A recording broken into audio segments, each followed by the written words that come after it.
राज्यातील खुशाल भदाणे या तरुणाने कौटुंबिक वादातून पत्नी प्रियंका भदाणे हिची चाकूने गळा चिरून निर्घृण हत्या केल्याचा धक्कादायक प्रकार समोर आला आहे।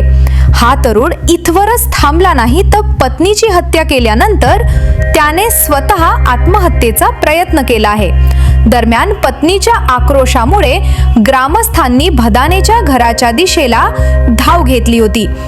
त्यामुळे आत्महत्येच्या प्रयत्नात असलेल्या तरुणाचा जीव वाचवण्यात ग्रामस्थांना यश आले। मात्र पत्नीचा गळा चिरल्याने प्रियंका या महिलेचा जागीच मृत्यू झाला।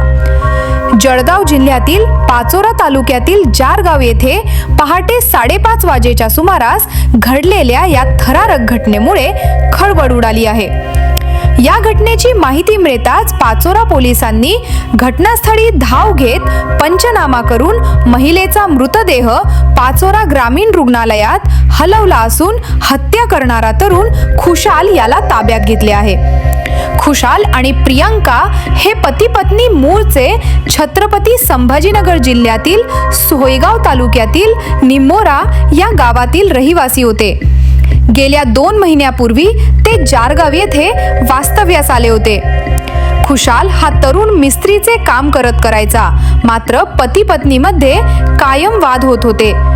चारित्र्याच्या संशयावरून हा वाद असल्याने स्वतःचे गाव सोडून ते 2 महिन्यापूर्वी जारगावमध्ये राहायला आले होते आणि याच संशयावरून खुशालने प्रियंकाची गळा चिरून हत्या करत आत्महत्या करण्याचा प्रयत्न केल्याची प्राथमिक माहिती समोर आली आहे।